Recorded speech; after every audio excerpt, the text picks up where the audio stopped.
Welcome to Down the Dopamine Hole, where random subjects are forced to hold hands until they get along and then tied together with a psychological concept. My name is Dr. Amy Guertin. I only introduce myself that way for credibility because everybody calls me Amy.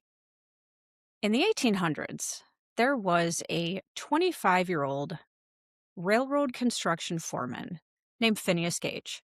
I'm sure that many of you have heard of Phineas Gage because he is one of the most famous neurological and psychological case studies that exists. In fact, he was the first neurological and psychological case study of the brain.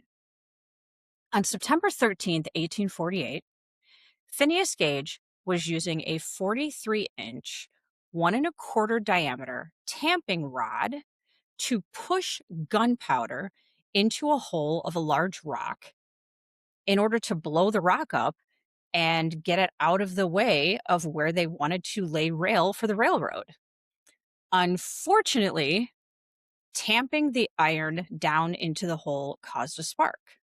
That spark blew the gunpowder up, and it ended up forcing that tamping rod up through Phineas Gage's left cheek, destroying his left eye, and the rod ended up coming out the top front of his skull. And the force was so great that that tamping iron landed 80 feet away. Phineas Gage was knocked onto his back. He had a brief seizure.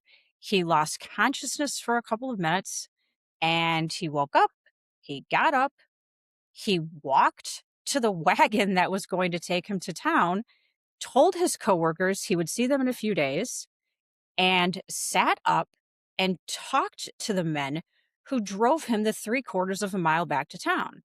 He also was conscious and lucid during the 30 minutes it took for a doctor to get to him. He did not, in fact, see his coworkers in a few days. Unfortunately, the wound got infected. He was anemic due to blood loss, and he ended up in a semi comatose state for over 2 weeks. He ended up developing a fungal infection in the exposed part of his brain, which had to be surgically removed. The fungal infection, not part of his brain. About a month after the accident, amazingly, he was back at his parents' house and he was walking around the town talking to people. His memory, his cognition, and his physical strength had not changed. However, his very gentle, hardworking, respectful, motivated, energetic personality had begun to degrade. He became more rude, disrespectful, unable to accept advice from people. He had no plans for the future. He was impulsive. He was irritable. He was profane. People just said that he was no longer himself. He ended up getting fired for a lack of discipline, and he couldn't hold a job for really any amount of time. The personality changes lasted for about 4 years, and he later started to revert to his original self. This has to do with something that is called neuroplasticity or cortical remapping.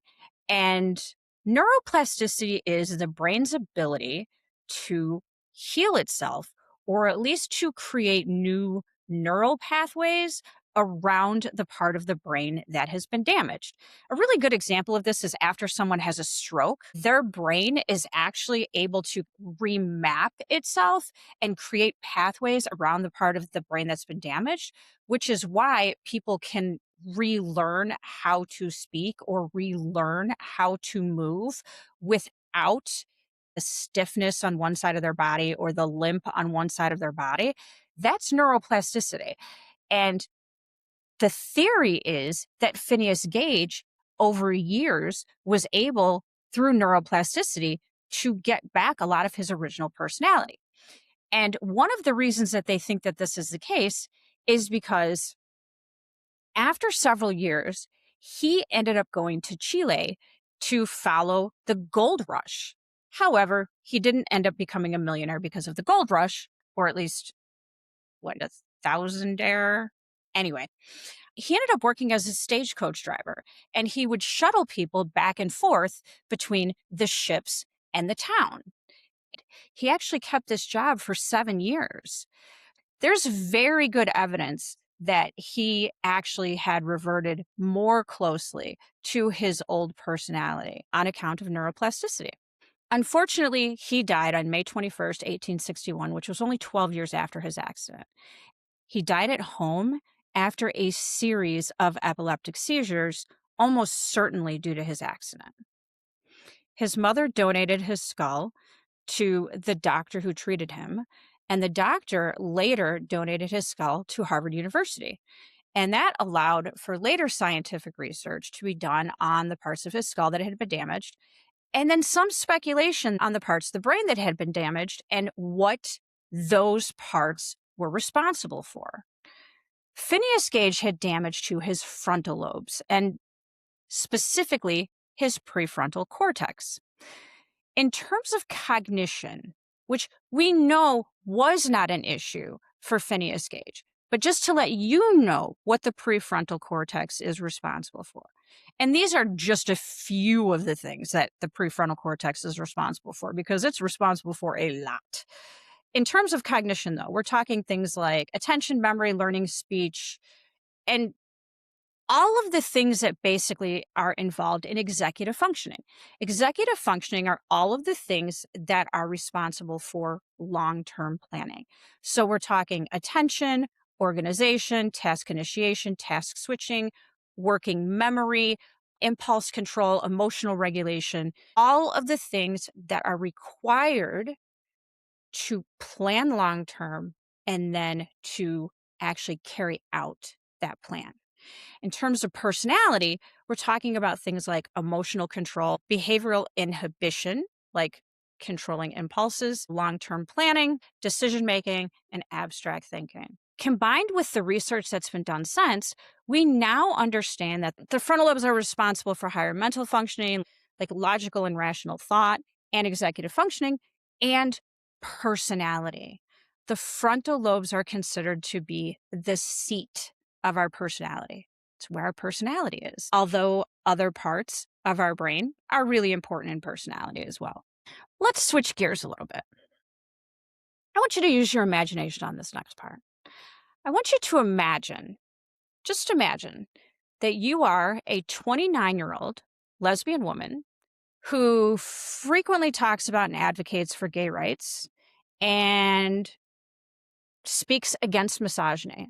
And suddenly, you are no longer attracted to women. You don't talk about gay rights anymore. You don't talk about misogyny anymore. In fact, you get a boyfriend. You later become engaged to your boyfriend. You go from eating meat to vomiting when eating meat. And you start having memories of being in a car accident and start having pain to the left side of your chest that is so severe at times that you find it difficult to breathe. Imagine being a 25-year-old man who suddenly has an understanding of what it feels like to be touched as a woman. You know how to be a better lover. You know how a woman thinks. You understand the importance of communication in a relationship. You understand the importance of spending time with your girlfriend. And all of a sudden, you have this deep appreciation for art that you never had before, and you want to go to the art museum frequently. Imagine being a 57-year-old college professor who suddenly starts repeatedly dreaming of seeing Jesus's face and then a flash of light and having pain in your face so badly that your face starts burning. And then imagine having these same experiences during the day when you're awake. Imagine being a 9-year-old boy who lives in a lake house and suddenly develops a fear of water so badly that you can't even go into the backyard. You used to love water. You live on the water. And now you can hardly even think about it without experiencing terrifying fear. These are all major changes in personality. and they're permanent. And some of them sound like the personality changes that Phineas Gage went through. But none of these happened because of a brain injury. They all happened immediately after having a heart transplant. These recipients' personalities changed to mimic those of their donors' personalities. They also started to have memories of events that their donors experienced. The donor of the woman who started dating men after a transplant and started vomiting after eating meat, that donor ran a vegetarian restaurant. She was referred to as being into free love and had a new man in her life every few months. As the donor was dying from a car accident, she told her mother she could still feel the impact of the car hitting the left side of her chest. The donor of the young man who suddenly understood women better was a lesbian. She was also an artist, and art was her biggest passion.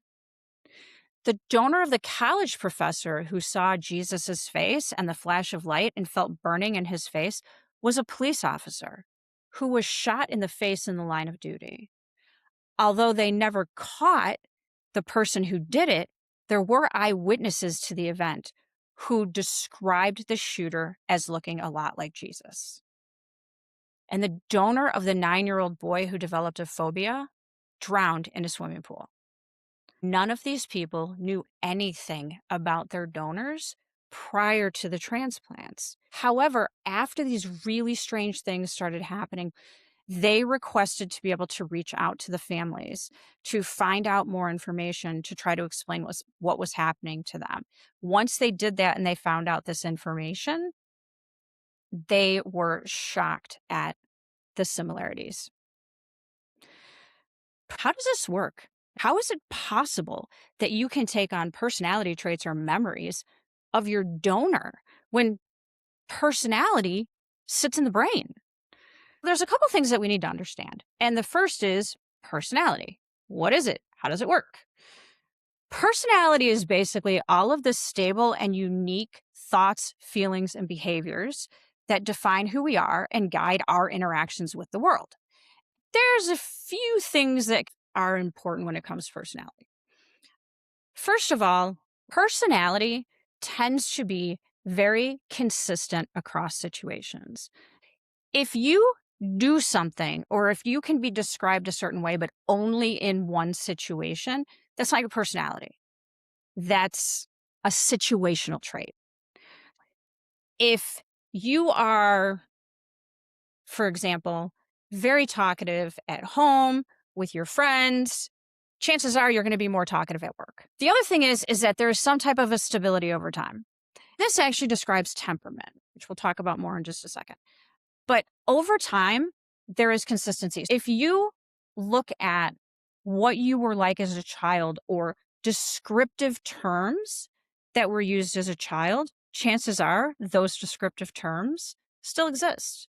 Were you sensitive as a child? If so, you still are. Were you easily distracted as a child? If so, you still are. Were you very curious as a child? You still are. Some of these things we learn to hide or we learn to moderate somewhat because some of these traits get us into trouble. What happens if you're sensitive? You get bullied. What happens if you're easily distracted? Tends to affect your functionality. So we learn to moderate some of these things, but those still describe our personality. The other thing is that people differ in traits. Everybody is not going to be the same level of that continuum of traits. All of these differences in where we are on those continuums is what makes us unique. It's what makes us us. So that individuality is important in personality as well. Well, where does personality come from? There's 4 determinants of personality. So there's 4 things that really go into shaping our personality. One is physical determinants, and this is our heredity. This is where that stability over time comes from. It's pretty much there when we're a kid, and it's going to be there as we get older. Realistically, about 50% of our personality is hereditary. Social determinants. This has to do with everything from our family to our peer group to the community that we grow into to the social media that we are exposed to. Of the social determinants, our family is the biggest determinant. Our psychological determinants are everything that goes on in our head. So our thoughts, our feelings, unresolved conflicts, emotional well-being, our coping skills. How do we perceive situations? That's going to make up a huge part of our personality. And the last one is going to be intellectual determinants. And this is going to be things like our humor, even those of us that have very dark humor, things like values, morals, our character. And our character really is kind of how we live our life. It's our sense of right and wrong that's based on those morals and those values.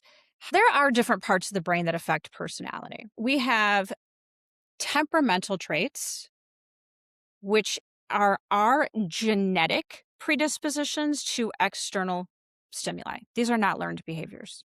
These are genetic. These are hereditary.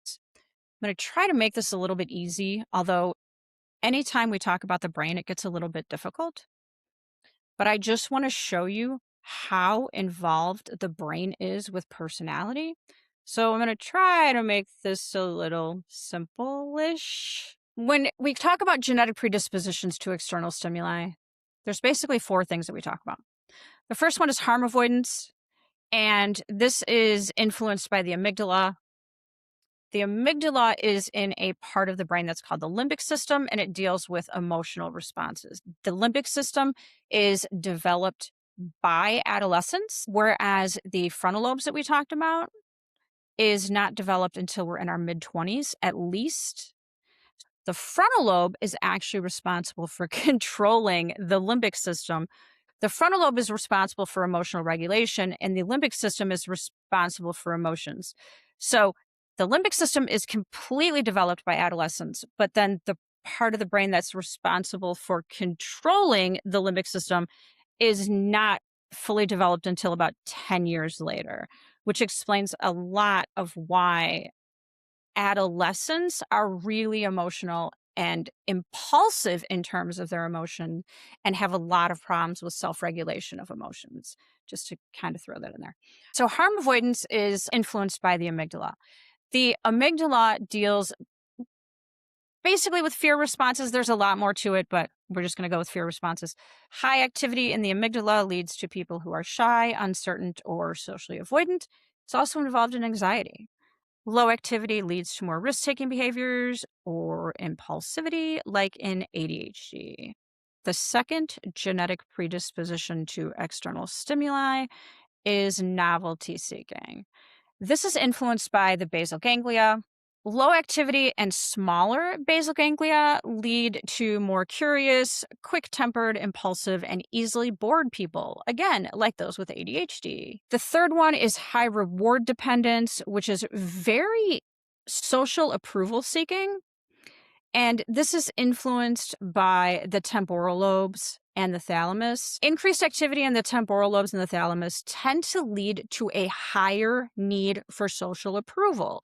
So you're going to get people that are more people-pleasing, people that have problems setting boundaries, that type of thing. The fourth predisposition is persistent, and this has to do with the frontal lobes and the basal ganglia. High activity in both of these leads to high persistence, despite fatigue, frustration. These are people that are going to continue to work to get things done, even when it would be very easy to give up. Persistence is also related to motivation and positive emotions. Low activity in the frontal lobes and the basal ganglia is related to depression, ADHD, and anxiety. You can kind of see how a lot of this all fits together. You can also kind of see how there generally isn't just one area that's responsible for one thing. What I just gave you is such a simplistic view of everything. But I just wanted to give you an idea of when we start talking about different traits, different personality traits, how involved the brain really is. We know that personality is due to the brain, right? Right? So what's the deal with the whole organ transplant thing?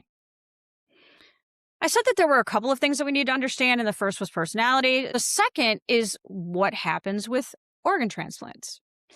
There are documented changes after organ transplants, and they are everything from new preferences for food, music, art, sex, recreation, career, new memories, feelings of euphoria, enhanced social desires, enhanced sexual desires, improved cognitive abilities. There's also some documented negative things that happen after organ transplants as well. And these are things like hallucinations, delusions, depression, anxiety, and sexual dysfunction. We're talking some pretty severe psychological issues, as well as obviously physical issues. There's different hypotheses as to why this happens. The first one is psychological, and this can involve several things. Changes can occur based on fantasizing about the donor and the donor's life. People can wonder about what the donor was like or what the donor's life was like. And kind of as a placebo effect, they can start to have changes based on what they fantasize that their donor or their donor's life was like. Another thing that can happen is these changes may be a way of them dealing with the anxiety of being a donor recipient. There was research done that found that a large percentage of people are what they call deniers. They do not think about the fact that they received an organ from someone who gave up their life so that they could live, because the anxiety was way too great for them to deal with. They may take on new things in order to justify the gift that they received. Another one is magical thinking. The link is below for the cases that I gave you towards the beginning of this, and it gives 10 different cases. One of the cases in there talks about a woman. She states she dreams about her donor, and she says that her donor is her lover, and her donor was a musician, and she says that she recognizes his music, even though she's never heard it before. Is that true? I don't know. But is that potentially an example of magical thinking? Maybe. Another theory has to do with biochemical or physical theories. One says that organs are capable of storing memories in their DNA, RNA, and proteins in their cells. We know that experience, heredity, genetics, etc., all store information in the DNA, RNA, and proteins. And these are passed down through generations. That's called heredity, genetic heredity. What if they could be passed on through organs? It's possible, maybe. And that's one of the theories. The intracardiac nervous system theory is probably one of the strongest theories. Basically, here's what the theory says. The heart contains 40,000 neurons that send information to the brain. These neurons can affect perception, they can affect decision making, and they can affect other cognitive processes. The heart basically has its own independent, intrinsic nervous system that is separate from the rest of the body's nervous system. And this allows the heart to process information. The theory is that when a heart is transplanted, these neurons are also transplanted. All of these neurons that have a separate nervous system that are capable of altering perceptions and decision making and cognitive processes may then be able to affect these things in the heart recipient. This seems to be the most popular theory. And one of the reasons being is that there's some past research that has found that the changes in organ recipients tend to be more complex and more permanent in heart transplant patients versus other organ patients. There are some issues, though, with the research. And this is where we have to get down to how realistic are we talking here? One of the problems with the research is that they were done with case studies. And that's like the cases that I told you about earlier. Case studies are not quantified Basically, what they're able to do is pick and choose their cases that meet their criteria. And then, of course, ignore anything that doesn't. So when you're able to cherry pick your cases, it's going to look like this happens all the time. However, there are 10 cases in the research that I link below. When I was doing research on organ transplants and personality changes, I couldn't find anything outside of these 10 cases. A couple of these cases just kept coming up repeatedly. There have been almost 1.1 million organ transplants in the US since the 1950s and 1.5 million organ transplants globally since the 1950s. And there's 10 cases of these major personality changes. So 10 out of 1.5 million is not statistically significant enough to say that these major personality changes happen. But just to give you an example of how prevalent organ transplants have become, in 2024, worldwide, there were almost 175,000 organ transplants. However, only 10% of the current organ needs are being met. So if you are not an organ donor, please consider being one. If you are in the US, you can go to your state's DMV website and you can sign up to be an organ donor. Or if you have an iPhone, you can sign up in your health app. It will send your information to a national donor registry. If you live outside the US, just do an internet search. It's really not that hard, I promise. If your religion prohibits it, I totally give you a hard pass, but that's like, what, maybe one person watching this? For the rest of you, seriously, what are you going to do with your stuff? Take it with you into the afterlife? You are not an Egyptian pharaoh. You are not going to have servants that are going to be killed with you to take you into the afterlife. You are not going to get a pyramid where you are surrounded by gold. Get over yourself. You don't need your organs. Even with the research that has quantified these changes, the subject pools were really small, and the research was correlational. It was not experimental. The only type of research that's going to show cause and effect is experimental. Correlational research just says that there's a relationship between these two things. Doesn't mean that one thing causes the other thing. It's not possible to do experimental research on organ transplants, and I was going to explain that, but I'm not going to because it's going to be way too long. There was research in 2024 that actually quantified those changes. However, still correlational research. They did have a small subject pool, like I said, is one of the issues with research. There was 47 organ transplant patients. There were 23 heart recipients and there were 24 other organ recipients. Their goal was to find out if there were differences in the changes between heart transplant recipients and other organ recipients. 89.3% of people reported some type of change. And this was the only statistically significant finding of the entire research. They did not find any major results between heart transplants and other organ transplants, which was one of the theories that they had given previously, stating that since the heart had kind of its own neurons, but yet that research found no differences. Why do people have personality changes with organ transplant when it doesn't involve the brain? Maybe there really is something there, but maybe there's just a lack of good science and good methodology. If there really is something there, I'm more inclined to think that the significance is less than what's actually being reported and more due to the effects of the immunosuppressant medication, which really can cause things like change in taste, both making things taste bad as well as increasing appetite and causing cravings. Changes in emotions, including depression and anxiety. There have been cases of psychosis, brain fog, problems concentrating, and confusion.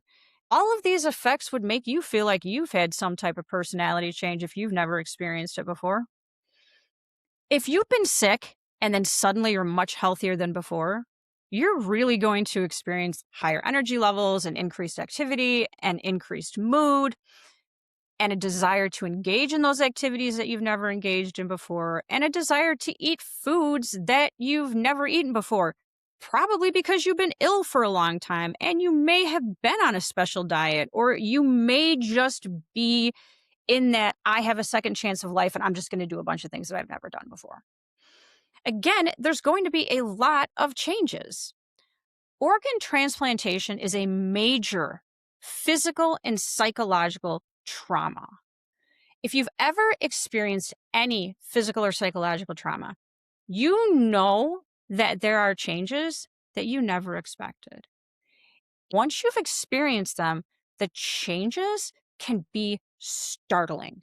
I really wanted to do the research on this and be like, oh my God, this is amazing. If you get an organ transplant, it's going to be like the wildest ride of your life.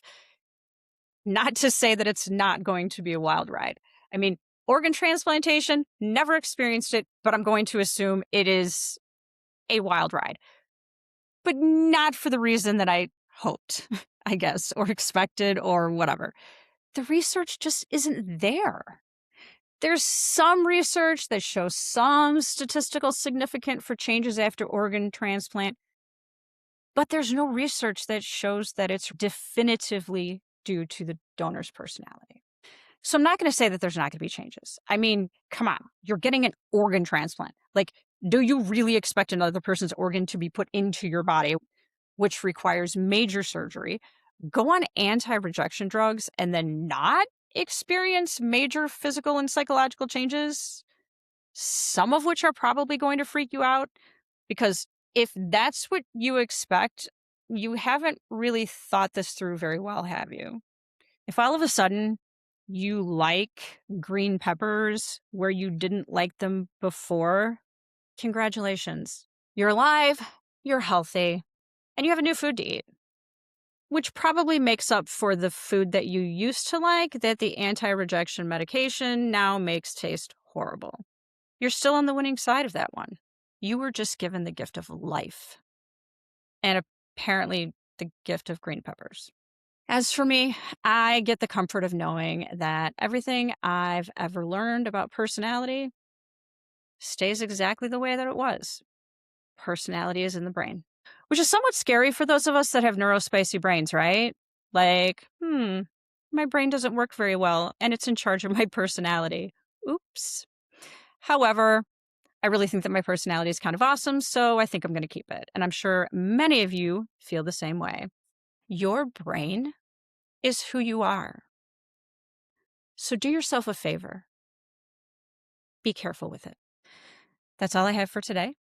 Thank you for spending your valuable time with me. I hope you enjoyed your time down the dopamine hole. My goal is to put out content every Sunday. If you're interested in any of the research for this podcast, you can find it below. You can also find it on the corresponding website, downthedopaminehole.com. If you liked what you saw or listened to, please subscribe, like, comment. I'll completely reply. Share with your friends, even the annoying ones. I hope you learned something new and enjoyed your time down the dopamine hole. Be safe, take care of yourself, be happy, and most importantly, keep it weird.